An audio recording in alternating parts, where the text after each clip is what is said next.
Hey everybody!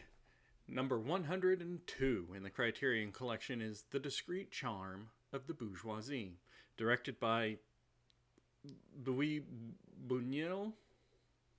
Sorry. From France from 1972. This is a weird one. And I mean it in a good way, kind of.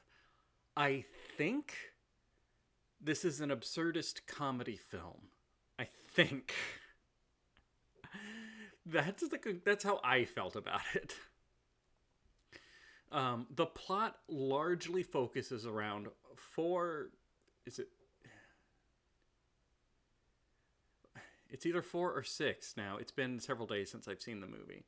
Unfortunately, a group of French people continually trying and failing to share a meal together is like the main focus of the plot, and the things that distract them from having a meal together are, I don't know, increasingly comedic to me.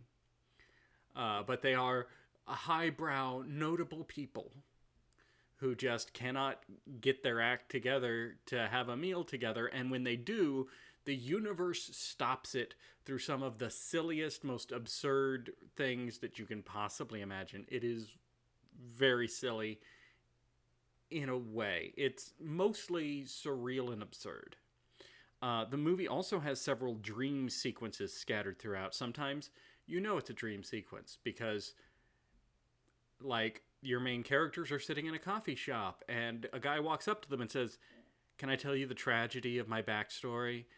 And then he shares, like, a dream sequence from his youth. And then he leaves the show, not to, the movie, not to return, which is hilarious to me. It's just so funny to envision a world where, like, strangers just come up to you, lore dump on you something that has nothing to do with you whatsoever, and then just leave. That is wild, and I kind of dig it. I enjoyed this movie. I thought it was very strange. I like the surreal and absurd because it's much harder to predict what's going to happen. There are a couple of times where a sequence of events happens, and then it turns out later it was a dream. And after that happens once or twice, you're just like, okay, I have no idea what's real in this movie anymore. Which is kind of the feeling they want you to have. It's very well done. I like the movie. It's a French film. I do remember it having an ending, which is nice. Um, Arguably, there is a plot. I don't know that. I don't feel like it's that important to the experience of watching the movie, but there is a plot where one of the main characters is an ambassador to another country, and he's secretly running drugs using the help of the other characters. That's like an undercurrent to everything that's going on. But apart from, like, dream sequences and worrying about being found out, it doesn't really seem to have an impact.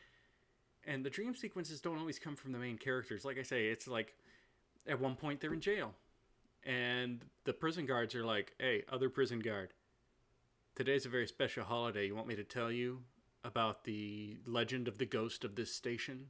Well, I'm gonna do it." And then they just do. And I swear to God, there's times where there was a dream within a dream, and the character woke up and he was like, "I had a dream that somebody else had a dream," and they walk you because you just saw somebody have a dream, turned out to be a dream, watched another sequence, turned out that was a dream too. So he dreamed that somebody else was having a different dream, which is just absurd when he wakes up and tries to explain it. And the movie poster for this, I think, really sells the idea. I'm not going to pull it up here, but I do recommend just Googling for the movie poster for The Discreet Charm of the Bourgeoisie, because it's hard to describe. It has legs, like a person, but in where the legs should meet at like a groinal region, instead is a giant pair of lips. And directly on top of this giant pair of lips is a giant bowler hat. That's it. That's the poster. It is just weird. I totally dig it. Should you watch this movie? Yes. Just check it out. it may totally not connect with you at all, and that's fine. Art is subjective, but you should give it a shot because this is a weird one, and no matter how hard I try to explain it, I'm not gonna do it justice. So you should check it out. Next up in the Criterion Collection, number 103, The Lady Eve, directed by Preston Sturges from the United States from 1941. It's a short one, guys. The discreet charm of the bourgeoisie is fascinating. I enjoyed it. There's just not much meat for me to talk about when you get too absurd or surreal. It's kind of something you have to experience for yourself. Yeah. So, thank you. I almost hit the table, but there's a microphone right here. I don't know if you can. There it is. Microphone. So if I just smacked the table, that would probably be real bad. Thank you all for being a part of this journey with me. We've decided on journey over experiment now.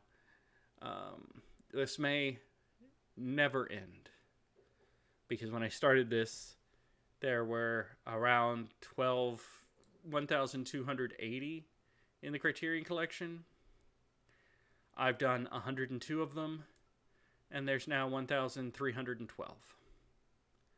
So my initial 20-year estimate may be wildly off. So we're just going to keep going until I die or it does. One of us is going to emerge victorious. Stick with this series for the rest of your life to find out which. I'll see you guys next time.